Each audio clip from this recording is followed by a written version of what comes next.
Welcome to Orbis Bharat by Rahul Sharma. Here we see global affairs with Indian lens. You haven't in been this alone. cabinet, You and haven't not been only alone. in this cabinet. We gave you, through I this said, stupid president, $350 billion. You voted we gave for you your military president. equipment. You and you voted men for are your brave, president. but they had to use our military. What about if you didn't have You our invited military me. equipment, You invited if me you to didn't speak. have our military.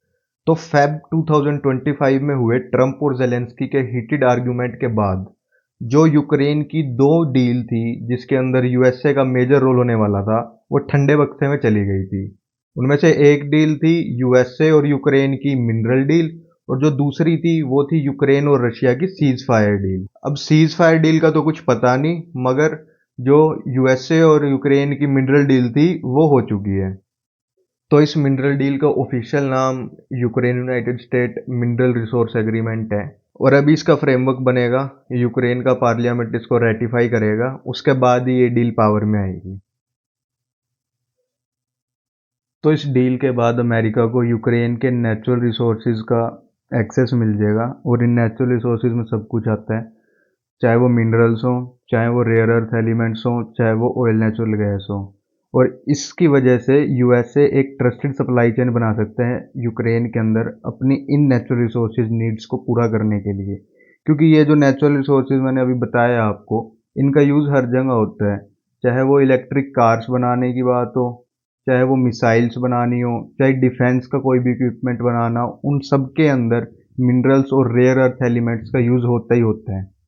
और Ukraine के लिए एक investment fund बनाया जाएगा जिसका नाम होएगा Ukraine reconstruction investment fund. इस फंड के अंदर यूक्रेन जो भी अर्निंग करेगा इन नेचुरल रिसोर्सेज से उसका 50% डालेगा और यूएसए भी इसके अंदर पैसा डालेगा एज अ एड। और इस डील में एक और इम्पोर्टेंट पॉइंट है कि जो इन नेचुरल रिसोर्सेज से प्रॉफिट होगा वो 10 साल तक यूक्रेन में ही री इन्वेस्ट करना पड़ेगा। मैं आपको एक एग्जांपल लेके समझाता हूँ, इसके बाद आपको ये सब कुछ बिल्कुल क्रिस्टल क्लियर हो जाएगा।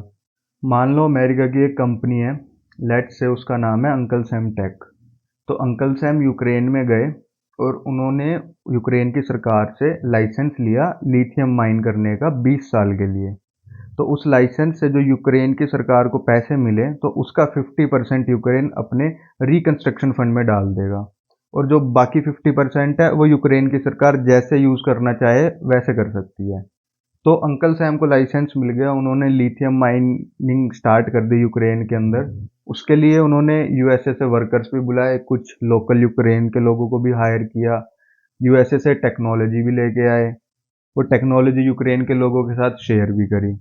उसके बाद अंकल सैम ने लिथियम माइन कर लिया और उस लिथियम को ग्लोबल मार्केट में बेच दिया। मोस्ट प्रोबेबली यूएसए को ही बेचेंगे, बट लेट्स से उन्होंने बेच दिया और उससे उनको कुछ प्रॉफिट हुआ। तो अंकल सैम के लिए ये मैंडेटरी होगा कि जो उन्होंने प्रॉफिट कमाया है उन लिथियम रिसोर्सेज को बेच के, उस प्रॉफिट को वो यूक्रेन में ही इन्वेस्ट करें। चाहे वो उन प्रॉफिट से कोई एयरपोर्ट बनाए, वो उनकी मर्जी है, मगर वो इन्वेस्ट यूक्रेन में ही होना चाहिए 10 साल के लिए।